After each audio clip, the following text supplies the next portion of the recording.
di kubu dari Geek Farm. Yep. Dan kita tahu sendiri, RRQ kalau ketemu sama Geek Farm, ketemu Kryptonite-nya gitu loh. Oh iya ya. Dan kita tahu juga bahwa Luke dan Wurah itu adalah pemilik darah dari Geek Farm sebelumnya, sehingga ketika ke Bigetron Alpha, apalagi Bigetron Alpha yang berbeda, di season lalu bahkan mereka benar-benar apa ya, bisa bilang men-shutdown total gitu loh bagaimana RRQ Hoshi dalam mencuri poin mereka. Babak playoff ya, meskipun mereka juga yang membawa Yoshi membantu mereka ya untuk masuk ke babak playoff, tapi sekarang dengan ya warna jersey yang berbeda juga bagi Wurah dan juga Luke, mungkin akan berbeda juga hasilnya dengan wow, banning Hylos. Hylos langsung. Oke, edit first pick mungkin akan terbuka. Atau mereka akan membawakan hero yang berbeda lagi. Oh, Roger. Kemarin kita melihat edit di first pick bahkan. Yes. Ketika teman-teman dari RRQ Hoshi berada di blue sides. Tapi sekarang mereka berfokus sama Roger terlebih dahulu. Mengingat bagaimana Super Ken yang kemarin juga bermain dengan Roger. Pemegang Retribution, eksekusinya mengerikan juga. Tuh, dengan flexibility juga pastinya ya. Dan sekarang Valentina yang langsung diamankan. Siapa nih yang akan menjadi teman dari seorang Valentina? Karena kita tahu masih banyak ya sisi XP yang terbuka dan Ruby. Oke. Ada Dina di sini. Ini pertanyaan Pak Pulung tadi ya, dimana Ruby yang mungkin akan menjadi sebuah pick yang cukup misterius. Karena kalau nggak di tangan Idok, apa yang bakal dibawain sama Idoknya? Melihat Ruby adalah hero yang sangat-sangat menjengkelkan, terutama untuk hero-hero assassin. Sehingga kalau nantinya Sutsujin akan membawakan hero assassin lain yang let's say sekarang masih open kayak Hayabusa atau fighter kayak Julian sekalipun, Ruby mungkin akan menjadi stopper dari hero-hero dash ability tersebut. Jadi untuk saat ini dengan adanya Julian dan juga Terizla membuat posisi dari Rogernya sudah dipastikan akan ada di arah gold lane nantinya, dan permainan early game ini yang kayaknya harus mulai diwaspadai sih sama teman-teman dari Bigetron Alpha, dan mereka jawab dengan Moskov. Emang kemarin main Ruby gold lane tapi sekarang langsung secure karena Moskov. Kayaknya mereka lagi apa ya, lagi mempertimbangkan bagaimana cara untuk bisa keep up dengan early game yang sangat-sangat bisa bilang agresif harusnya dari RRQ ya. Mereka udah punya Terizla, Julian, Roger pula. Jadi dengan tim fight jangka panjang yang bisa dibawakan oleh Julian dan juga Roger, yang bahkan dari segi cooldown ultimate-nya aja dari masing-masing kedua hero ini nggak nyampe 10 detik. Harusnya mereka bisa team fight terus gitu loh. Jadi mereka mempertimbangkan untuk menuju ke late game dengan hero basic attack seperti Moskov yang sangat powerful dan bisa split push juga. Yap, sejauh ini kita pun mungkin masih melihat ya, walaupun kemarin sempat Julian juga sempat digunakan gitu loh oleh pemain di RRQ. Tapi sekarang dengan Julian kayak begini, ini flexnya juga masih ada loh. Julian untuk menjadi mid lane juga masih punya kesempatannya di sini. Ya. Sementara mana tahu Rogernya itu bisa menjadi jungler lagi gitu. Dan ini pun akan menjadi satu flex lane, walaupun ujung-ujungnya ini bakal jadi damage semua. Iya Dengan sih. minusnya mungkin ya mereka agak sedikit tipis aja.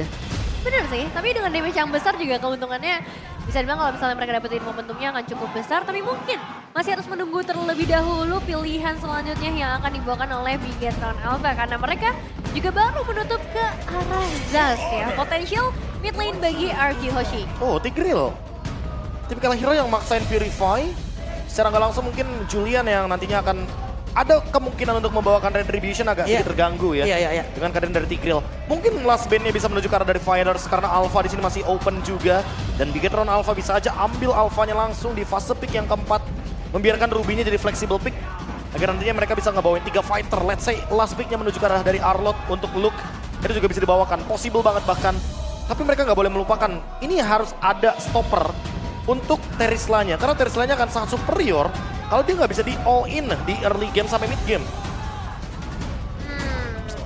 Jadi satu tantangan ya selanjutnya berarti dari Bigetron Alpha. Mereka akan langsung menutup juga ke arah Lui, satu hero dengan ability untuk melakukan teleport. Sudah mulai ditutup. Dan RRQ Hoshi, mereka juga akan menutup gangguan-gangguan yang potensial terjadi. Efek sisi lanjutan yang mungkin akan ada di XP ataupun di arah roam dengan Ruby yang masih fleksibel. Mungkin bisa menuju ke hero-hero roamer juga sih karena Ruby-nya bisa di XP lane juga kan. Yep. Alpha. Seperti yang aku bilang tadi kan. Ketahuan malah di situ ya, Bro. Iya. Ya lagi-lagi kalau ngomongin soal Alpha powerful banget kalau misalkan di pick di kanan. Karena kebetulan second pick juga ada di kanan, jadi ya wajar kalau misalkan mereka langsung ban Alpha. Karena fighternya udah habis juga kan, jadi sekarang Arlott-nya dulu yang diambil, junglernya yang di last pick. Jungler yang disimpan ya untuk ada di akhir. Dengan adanya Arlott, ini mobility dari Bigetron Alpha juga jujur sangat amat tinggi. Dan sebenarnya badannya juga terbatas sih. Ruby lagi-lagi memang bukan yang terlalu ngejaga badan juga di bagian front line. Dan ya, dua pilihan selanjutnya dari Arki Hoshi. Hero yang selain Ruby yang akan dibawa oleh Idok. Opsinya sebenarnya masih ada Kufra. Tapi kalau misalkan berhadapan dengan Ruby dan Arlot, mungkin Arlotnya doang yang bisa dimakan, Ruby-nya nanti belakangan. Tapi kalau misalkan tiba-tiba muncul hero seperti Chow yang bisa nge-pick off, ini Julian dan Rogernya bakal enak banget. Jadi dia tinggal nyambut follow up-nya aja. Minotaur dan juga Aurora kembali muncul, bro. Hero utility yang bikin Julian sama Rogernya jadi lebih gampang buat melakukan eksekusi. Ini perfect kalau misalkan bakal jadi combo yang mematikan, tapi kalau ada satu skill yang keluar duluan, either penalty zone atau Minion Fury, RRQ Hoshi bakal rugi banget karena itu adalah resource ultimate yang mahal. Ini dia waktunya ya, ini dia waktunya mungkin nih. Akan seperti apa lagi nih bentukan jungler yang akan digunakan? Bane kah? Iya, Bane bisa, possibility-nya juga cukup besar di sini gitu. Atau mereka akan mau mengeksplor bakal jauh lebih lagi. Kemarin ini udah dikeluarin, hari ini akan pergi kemana? Ya ini juga kenapa gitu. Oh, export jungle? Dan Oh, ini menarik karena kita tahu sendiri bahwa export jungle ini tipikal jungler yang sangat-sangat defensif. Bergantung banget sama item. Tinggal pertanyaannya adalah apa first itemnya dari Super Ken? Dia mau ke War Axe atau langsung Immortality? Karena kalau udah langsung build Immortality itu bakal jadi PR sendiri buat Julian dan ditambah lagi dengan Roger.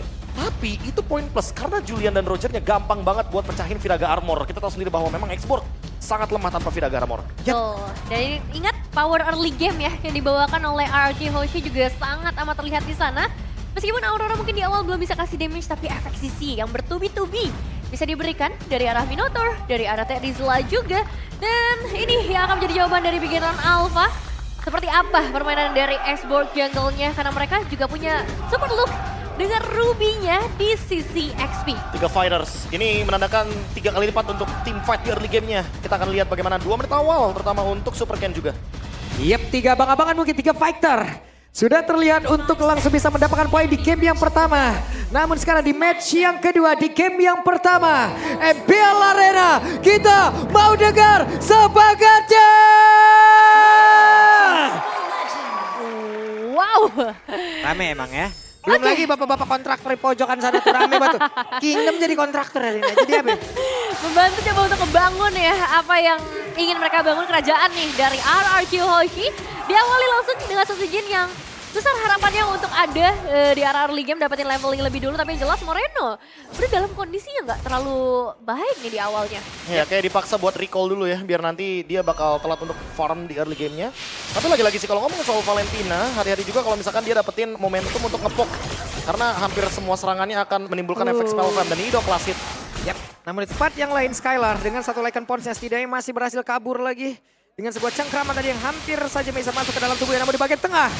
Frostbreeze dikeluarkan pula dan mereka melawan sebuah pertempuran 2 melawan 2 dan hampir saja Rins harus mundur sedikit, sabar sedikit nak. Iya, ini malah jadi berbalik ya untuk Rins yang udah mulai ditekan, Prof. Iya, malah Rinsnya kayak mau di-trigger gitu loh buat pasifnya keluar duluan sebelum ada turtle yang pertama. Karena kalau nanti turtle yang pertama nggak ada pasif itu bakal rugi banget buat Rins. Apalagi dia bawa Rapture di sini. Jadi dia perlu banget untuk deliver damage ke front line, either Ki atau mungkin Super Ken. Weh, bagus banget. Penghancur combo sudah terlihat nih Frostbreeze-nya. Iya, langsung dihentikan. Dapetin efek freeze pastinya untuk teman dari Bigetron Alpha. Tapi mungkin perhatian kita juga bakal bergeser sedikit ke arah atas. Kau mencurinya di depan mataku loh. Sakit ya. Itu pakai chain doang loh. Yep. Wing, kena langsung. Lemparin tipis-tipis saya. Nah di bawah. Sampai maghrib lu berdua begitu ayo. Mulai ya. Enggak mau buru-buru lasit juga kan, takutnya kena freeze soalnya kalau misalkan buru-buru lasit. Terutama buat Eman, karena Eman bakal terancam melawan Roger di sini sendirian. Betul, untuk early yang power juga ya. Tapi di bagian atas kita udah mau lihat super look yang bakal ditekan demi turtle-nya. Yap, sedikit lagi ada Viraga Armor di dalam tubuh dari Super Ken dan itu pun bisa dihancurkan sementara Dairon sekarang sudah mulai bergabung. Terlihat! Penalti saja begitu indah barusan. Sudah langsung dikeluarkan. Ancang-ancang begitu jauh di bagian belakang dan membuat mereka mendapatkan first blood.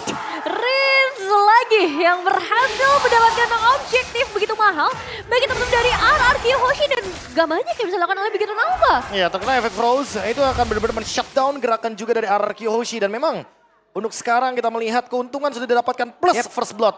Nah, berimbang kali ini ya untuk dari Taylor Prediction. Adil ya. Kenapa itu manggil-manggil pojok tuh, kenapa? Anda melihat sesuatu yang aneh? Kami juga. Sekali-kali saya berada di RRQ ya. Yeay, tumpengan kita habis ini Pak Bulong ya. Oke, tapi baik lagi ya, melihat dari Idok dan Ki. Oke, Ikinya tertinggal sendiri. Akan seperti apa? Penjel saja dikeluarkan tapi terlihat. Ada satu Glacier tadi dikeluarkan dan juga Lasit Sanditi. Double kill langsung didapatkan dan triple kill. Wow. Posisi yang gak terlalu bagus sepertinya bagi para pemain dari RRQ Hoshi. 3 pemain mereka harus dipulangkan. Mid lane yang terbuka lebar dan Skylar yang sekarang dalam ancaman cukup besar dengan 3 pemain Bikin Alpha yang terpantau di sana. Wah, Skylarnya berani juga. banget dan Skylar hampir saja di final selesai dikeluarkan Ki. Oh, Balik lagi. Oke, itu final slash-nya biar nggak ngelasit aja. Mungkin ada satu gerobak yang ketinggalan tadi barusan, tapi pressure. Walah, langsung nancap gitu dengan satu spiral midside, tapi untungnya masih ada backup lagi dari rekannya. Idoka dengan satu lagi. Pergerakan oleh Minotaur Fury. Namun Lasit Sanditi bisa langsung dielak karena Skylar dan sekarang langsung terjebak di bagian bawah. Dan bahkan Minotaurnya sendirian. Idok masih berusaha untuk bisa menggocek ke arah beberapa player. Yes, ada upaya dari seorang Rins juga untuk memberikan bantuan. Tapi ya mau gak mau mereka harus mengikhlaskan Skylar begitu saja. Inisiasi dari 4 pemain memang sangat sulit untuk bisa dihindarkan. Meskipun ada seorang Idok, tapi efek heal di early game tidak akan sebesar itu. Wow, ini team fight-nya bisa jangka panjang. Lagi-lagi seperti yang aku bilang sebelumnya bahwa memang 3 fighters. Menandakan bahwa memang Bigetron Alpha akan sangat kuat dalam team fight. Tapi Dairen semenjak tadi dapat momentum, dia dapetin push juga. Untung ya Prof gak ada collab damage di situ loh. Nevin juga. Iya. Dan gak ada pasif juga dari Rins, makanya deg-degan juga tuh. Bener. Itu pundaknya Rins tadi udah kena angin-angin skillnya Valentina tuh. Ngeri dikit ya. Hampir kena nih. Kesenggol dikit gitu. Tapi masih aman untuk sekarang. Tapi mereka juga bakal bergeser ke arah Turtle sih seharusnya. Turtle yang kedua yang akan diperebutkan. Dan gak bisa lupakan juga Rins tadi ngedapetin Turtle-nya. Jadi ini bakal membuat kontes dari kedua belah tim lebih menarik lagi. Apakah Super Ken mampu untuk memberikan zone out kepada seluruh player dari RRQ Hoshi? Oke, Skylar sudah bergerak menuju ke bagian atas. Sementara Super Ken masih tetap bisa melakukan sebuah permainan terhadap satu Little Wonder dan juga Idok. Terlihat di area Turtle, Dairen juga udah secara posisi flicker dimiliki oleh Dairen. Akankah ada satu momentum seperti barusan kita melihat lagi penalty zone-nya? Nah, dan Susujin juga sudah mulai mendekat kali ini ke area Turtle. Tinggal menunggu saja inisiasi seperti apa yang akan dibuka oleh kedua belah tim. Oke, dan penalty zone-nya dikeluarkan tapi barusan ada satu retribusi dari Susujin begitu itu. Tapi Dairen-nya langsung menghilang tempat berbeda. Dan juga Glacier yang langsung dikeluarkan. Connect karena beberapa player. Susujin yang masih berusaha untuk bisa pergi lagi ke tempat yang lain. Tapi untuk Idok tertinggal dan Idok berusaha untuk pergi. 2 tukar 1, tapi mereka berhasil ngedapetin Turtle bagi RRQ Hoshi. Dan masih ada pergerakan dari Bigetron Alpha. Apakah mereka mau coba untuk mengganggu di bagian bawah? Oke, untuk Kinya mulai bergerak maju. Ada satu final slash scoring karena 2 player. Open fire dikeluarkan dan juga barusan ada Frost Breeze. Lightkan Force untuk tidak sempat dikeluarkan tapi masih bisa didapatkan poin killnya oleh Rins. Oh, mau dikejar kali ini Dairen. Masih bisa memantau pergerakan dari Moreno ataupun dari seorang Eman. Bahkan dengan ngebawa 3 pemain ini waktunya untuk disengage. Ya, kayaknya kalau misalkan dipaksain juga nggak bakal bagus ya buat Bigetron Alpha. Walaupun Super Ken udah punya immortality juga, team fight akan lebih panjang lagi. Tapi kalau dia sendirian pun bakal bisa diganyang. Dan Dairen harus hati-hati. Dairennya ketinggalan Glacier langsung dikeluarkan begitu saja. Masih ada satu Viragaramor tadi. Untungnya udah langsung dilenyapkan dan tidak akan ada last insanity. Masih resahan terlebih dahulu ya. Outer turret masih bisa dijaga untungnya di bagian bottom lane. Tapi memang permainan dari RRQ Hoshi sekarang sudah mulai lebih agresif lagi. Dan Skylar juga cukup bebas ya di arah top lane. Lebih tepatnya harus agresif sih. Mereka punya Julian, mereka punya Roger. Yep. Kalau mereka main pasif, ini 2 hero-nya nggak bakal bisa online gitu loh. Dalam tanda kutip, mau nggak mau RRQ Hoshi harus bikin play. Terutama ketika ada objektif seperti Turtle. Dan sekarang kalau ngomongin Rins, karena dia udah punya pasif, dia lebih ready untuk ngebait juga di depan. Biar Idok dapetin posisi lebih gampang. Oke, ada konsil dan langsung saja mereka gagalkan satu setup final slash yang gak kena. Idok selamat.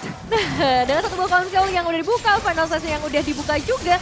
Ini jadi informasi sebenarnya untuk para pemain dari RRQ Hoshi, Rins. Oke, Rins tertinggal sendirian, masih banyak backupan terhadap tubuhnya selamat. Tapi recall-nya di situ banget nih Rins. Itu lo bisa ngegagal. Lagi santai kawan, di situ banget ini. Dan di situ lagi gitu. Iya, namun di tempat berbeda Emannya berusaha bisa kabur dari Skylar tapi 1v1 situation. Skylar bisa langsung membabar habis dan juga tempat berbeda. Coba lihat daerahnya langsung dikipas saja dengan satu final slash. Penalti zone langsung dikeluarkan. Bahkan barusan ada satu glacier lagi dikeluarkan oleh Moreno guna untuk bisa membalaskan dan juga membackup pergerakan kawannya, pergerakan rekannya. Wah, itu buying time yang bagus banget ya untuk mendapatkan objektif ke arah Turtle. Tapi sekarang Ido, Wah ini mau perang terus-terusan ya Last Insanity. Mulai dikeluarkan pula akan connect ke arah mana, namun di tempat berbeda. Ada lagi Minuan Fury yang memang sudah connect dan Spirit of Destruction yang langsung tidak sebelum mereka mencoba untuk bisa melakukan sebuah pertempuran dan Skylarnya pun langsung panggilan Sujinnya udah gak ada. 3 player tersisa. dua pemain harga yang mahal banget ketika bisa ngedapetin gold lane, ditambah dapetin ke arah jungler. Ini akan jadi uang yang berharga banget bagi pemain Bigetron Alpha. Iya, dan tadi Spirit of Destruction-nya pas banget ngebuat Luke langsung bikin play. Dengan ada teleportation yang dilakukan oleh Eman. Connection. Gara-gara 3 fighters, emang tujuannya mau teamfight terus, tapi RRQ juga akan ngerespon dengan teamfight balasan yang sama. Mereka punya Terisla, mereka punya Aurora, ditambah lagi ada Minotaur. Ini 3 hero yang emang akan selalu ditutup teamfight. Wah, dikeluarin lagi Rinsnya jadi korban lagi dan juga Last Insanity sekarang langsung dikeluarkan begitu saja. Akan Rinsnya masih bisa bertahan karena di bagian belakang Moreno udah hadir pula. Sedikit lagi yang tersisa, masih ada pasif di dalam tubuh dari orang, tapi Rinsnya udah gak kuat lagi untuk bisa menerima begitu banyak damage yang masuk ke dalam tubuhnya. Terkena ultimate sendiri ya dengan IMU yang dimiliki oleh seorang Moreno. Tapi memang inisiasi demi inisiasi terus menerus dilakukan nih. Bahkan I'm offended-nya dikeluarkan pada slash-nya terlihat Skylar-nya jadi korban dan Ijok terkapar sendirian. Dairan mau pergi ke arah mana, penalti zone udah dikeluarkan pula tapi tidak memberikan impact apapun. Bang, udah bang, perang terus ini bang. Bang, udah bang, 4 pemain berhasil dipulangkan oleh Bigetron Alpha. Dan lihat, 13-4 dari segi eliminasi mereka bakal coba untuk pasang lagi outer turret di area mid lane. Dan Prof KB, apakah ini waktunya untuk RRQ Hoshi menunggu saja? Kalau nunggu malah lebih buruk Nevin. Karena emang kebetulan Julian, Roger ini tipikal hero early game. Mereka malah gak boleh kalah teamfight di early gamenya, tapi terbukti di mid game. Bigetron lebih unggul karena sekarang ada pressure tambahan dari Eman. Emannya bisa split push. Sementara itu di objektif, mereka udah tinggal tugasin lagi player-player lainnya untuk bermain dengan Lord atau bahkan Churdle. Contohnya kayak di sini posisinya. Eman stay di bawah. Dia punya SOD, dia punya Spirit of Destruction. Tinggal teleport, dia hadir 5 lawan 5. Tapi kalau Skylar-nya show di bawah, ini bakal jadi rugi. Karena apa? Karena RRQ akan kurang amunisi. Jadi mau nggak mau team fight harus dilakukan sekarang juga. Nah, ini konsilnya akan jadi korban. Dairan langsung dikejar begitu saja tapi Moreno masih bisa dielak pula dari tiap skill yang dikeluarkan dan juga Ki. Satu final selesai diperlihatkan tapi Lordnya akan menjadi milik siapa? Lordnya pun masih menjadi milik dari Bigetron Alpha dan juga seberapa berbeda. Suci langsung dikejar lebih habisan. Tidak ada Miracle di dalam tubuh dari Super Ken. Namun Spirit of Destruction gak connect karena siapapun, hanya saja 3 player tadi masih mencoba untuk bisa mengejar. Wah, ini sih super look ya. Dia bener-bener I'm offended langsung karena Sujin ngebuat gak ada space lagi buat Retribution. Dan sekarang Inner Turret diambil. Dan Moreno tertinggal tapi mereka mencoba untuk bisa membalaskan keadaan dan juga Elton biasa tadi tidak memberikan impact apapun. Dairan jadi korban. Iya, itu true damage yang sangat mematikan banget. Tentunya dari Super Ken karena fire missile-nya bisa di-spam terus. Tapi lagi-lagi, ini team fight-nya udah bener-bener dipegang banget sama Bigetron Alpha. Karena mereka punya DPS yang lebih pasti dari Eman untuk bisa ngelakuin penghancuran terhadap turret terutama. Oke, dan sekarang Lordnya juga udah mulai berjalan dari bagian bottom lane. Sementara beberapa pasif turret sebenarnya udah mulai berhasil dipecahkan juga oleh Bigetron Alpha dan RRQ Hoshi. Mereka harus mengerahkan semuanya sih untuk mencoba mempertahankan. Mereka masih punya Minion Fury juga, mereka masih punya penalty zone. Tapi ini masalah damage siapa yang akan lebih kuat dan inisiasi siapa yang akan lebih tepat. Ya ini bagus banget loh, kombinasi antara Emopeda juga Final Slash. Barusan terlihat ada lagi satu Final Slash dan membuat pergerakan Dairon tidak akan bisa melakukan apapun. Satu Bestari bagian bawah sudah berhasil dihancurkan dan terlihat pula di bagian tengah dengan ada satu lagi Frost Priest yang dikeluarkan dan Rinsya hampir saja bisa ditumbangkan. Hampir bisa ditumbangkan dan mungkin bisa ditumbangkan. Oke, Glaciernya sudah masuk ke dalam tubuh dari Rinsya pasifnya, sudah langsung ke pop up dan Ki masih ada flicker untuk bisa menyelamatkan dirinya. Ya, tapi ini pressure tidak akan berhenti sampai di sana seperti apa Pulung menunggu ke arah wave ini yang selanjutnya. Bestari di area mid lane kayaknya cukup greget ya untuk bisa ditinggal nantinya. Tapi kalau Bigetron Alpha mau mengelur lebih lama nggak masalah. Mereka udah pegang 7.500 gold lebih unggul. Oracle ini makin menyempurnakan ya bagaimana regen HP dan juga pemanfaatan regenerasi dari Viraga Armornya yang dimiliki sama Super Ken. Ditambah masih belum ada jawaban buat Luke-nya. Luke harus di shutdown sedini mungkin bahkan sebelum ada team fight. Karena Bigetron Alpha kuat di teamfight jangka panjang karena adanya Arlott ditambah Ruby. Moreno itu tinggal ngepok damage aja biar nantinya Moskov datang bisa eksekusi. Oke, terjebaklah sudah. Looknya akankah dirinya bisa selamat tapi Glacier pas banget keluarnya. Dan Idok menjadi korban pula, 1 untuk 2 player. Bahkan Skylar jadi korban. Tapi yang terburuknya adalah itu nggak ada Eman. Itu teamfight 4 lawan 5 yang dimana tanpa Eman pun mereka udah menangin teamfight besar dan sekarang Eman punya Malefic Roar. Berarti sinyal kalau misalkan RRQ sih nggak bisa menahan damage lama-lama terhadap tombak dari Moskov. Ya, dan ini malah jadi makanan lagi loh untuk teman-teman Bigetron Alpha melakukan finishing di game kali ini dengan 8.000 perbedaan gold dan super look-nya udah mulai masuk. Oke, Final Slash yang memaksakan Susujin untuk bisa keluar lagi dari satu base utama yang hanya saja Spirit of Destruction udah mulai connect dari mereka semua langsung aja dihilangkan satu persatu. Akankah darinya bisa selamat? Tapi triple kill didapatkan oleh Super Cat bahkan untuk sekarang. Minon Burinya connect karena beberapa player tapi tidak memberikan impact apapun karena untuk RRQ hanya menyisakan Skylar seorang diri. Akankah dirinya bisa selamat dan terwipe out? Selesai game yang pertama. Bigetron Alpha, sang robot ternyata setelah update kali ini mendapatkan kekuatan yang lebih besar lagi, menggagalkan konstruksi yang ingin dibuat oleh RRQ Hoshi. Lagi-lagi ya, kalau kita ngomongin soal draft, RRQ sih punya draft yang solid banget di early game. Yep. Tapi siapa yang menduga export class pick, gak ada yang bisa burst mereka. Ini bener-bener hero early game yang emang tim fight jangka panjangnya kuat. Tapi melawan 3 fighter sekaligus. Ada Arlott yang kombinasinya bareng sama Ruby perfect banget. Itu perfect banget sih Ditambah kombinasi. lagi ada export yang memperkuat juga lini mereka. Sehingga buat kali ini menyempurnakan line up mereka dengan elemen surprise last pick. Ini bener-bener kayak langsung men-shutdown early game yang bisa dibawakan oleh RRQ Hoshi. Karena tadi juga key-nya juga ya. Yep. Final Slash-nya ada mulu bro. Iya. Ada mulu terus gitu. Bener. Sekali doang tadi kalau nggak salah nggak kena tuh Final Slash-nya. Selebihnya ada aja orang yang dianterin. Iya, dan dengan Ruby dikombinasikan dengan Arlott, ya mereka bakal dipaksa keluar. Jadi para pemain dari Bigetron Alpha mereka nggak nunggu, mereka yang paksa RRQ Hoshi untuk keluar dari tempat persembunyiannya dan Gini sih, berhasil. gimana mau nunggu? Cooldown-nya nggak nyampe 20 detik. Iya sih. I'm offended di bawah 20 detik. Iya. Final Slash di bawah 20 detik. Anggap 18,5. Iya. Ya itu pun kayaknya belum sempat sih untuk pasifnya Rinse ready. Dan jujur ya melihat Idok, lagi-lagi dia hero one dimensional momentum. Sekali aja Idok nggak mendapatkan momentum dengan Minion Fury-nya, dia bakal kehilangan tempo untuk melanjutkan tim fight jangka panjangnya. Roger Julian-nya nggak bisa eksekusi. Jadi ya nggak bakal ada connection di sana. Ini Happy CC emang benar-benar beraksi ya. Yes. Gokil, luar biasa. Ini tadi yang dibutuhin sama RRQ bukan item, bukan apa lagi Prof, kalau menurut gua. Water cannon, udah bubarin aja yang 5 di depan tuh. Jangan sabar dulu, apa sabar nyerang baik, ini nyerang mulu. Ya nggak ada yang menduga juga bahwa memang untuk menghentikan Aurora yang punya power dengan es atau ice, bakar aja biar meleleh. Jadi ini waktunya apa? Sebuah logik. Valir. Glasiernya langsung meleleh semua. Bukan. Emang masalahnya adalah mereka punya power gitu loh di early game. Roger dan Julian itu udah udah nggak perlu diperdebatkan lah kalau ngomongin hero early game ya. Tapi emang lagi-lagi karena di mid gamenya ini mereka nggak dapetin momentum untuk team fight berlima. Dan kebetulan tadi emang Diran udah ngelakuin split push. Tapi pas mereka team fight 5 lawan 4, mereka nggak mendapatkan keuntungan yang berlipat ganda. Mereka dapat turtle, tapi mereka kalah fight. Jadi dengan adanya immortality first itemnya X-Borg, ini kayak nambah lagi nih. Oke, X-Borgnya kayak punya 2 nyawa gitu loh jadinya. Dia punya 2 kali Viraga Armor untuk diledakan, dan itu yang mungkin membuat kesulitan tersendiri bagi teman-teman dari RRQ Hoshi untuk mereka bisa lakukan eksekusi di early game. Ya, kita ngeliat juga ya ini untuk momen-momennya bagaimana sebenarnya banyak banget efek sisi yang coba untuk di-cancel lagi-lagi dengan Minion Fury, tapi dan di sini mereka itu tadi kayaknya mereka kaget sih, kayak mereka nggak menduga kalau Moreno tuh udah ngelakuin Minion Fury di dalam bush. Jadi mereka nggak ada ancang-ancang gitu loh untuk langsung mundur ke belakang. Dan emang lagi-lagi play dari Moreno, dia nggak cuma ambil Minion Fury, dia ambil banyak hal di sini. Dia pokoknya bener-bener ada penalty zone, ambil penalty zone. semuanya sih dia. Iya makanya semua dia ambil, penalty zone, Geyser Ice, apalagi Minion Fury, kemenangan. Nah ini diambil. Setsujin bener-bener ditarik, dia nggak boleh deket-deket sama, bahkan pakai flicker loh.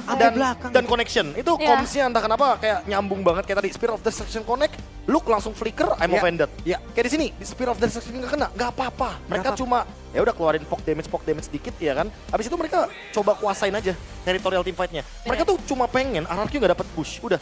Karena kalau Idok setengah darah dia nggak mungkin fight dong. Ya, Aku sangat suka melihat permainan BTR di game 1 tadi. bagus banget sih. Ya itu jujur suka banget. Pace cepet kayak begitu saya sangat Karena suka. mereka tahu Pak, mereka tahu RRQ mau main face cepet juga. Gak boleh. Tapi nggak boleh. Nggak boleh. Karena Arlot Ruby sama Xborg-nya ini ngedinai banget untuk pick dari Julian dan juga Roger-nya. Ditambah lagi ada Minotaur. Iya. Itu tadi ya antara Arlot sama Ruby itu kayak timekeeper deh berdua tuh. Emang kejaga waktu. Waktunya tuh kita ya. Ayo, Waktunya tuh 5 kita. menit lagi, Iya, 5 menit lagi ya. Anggaplah ya kalau Kagura sama Hanabi kan adu rayu. Kalau ini ada cooldown. Nah, Ada siapa yang lebih cooldown. cepat Iya, ya? siapa yang lebih cepat cooldownnya? Ya Ruby sama Arlot cepet banget kalau ngomongin cooldown. Bener, Final Stage berkali-kali kita lihat dan di perebutan objektif juga ini sebenarnya jadi menarik banget ya. Karena lagi-lagi coba untuk ditarik sama Beginner Alpha untuk ayo kita fight aja gitu.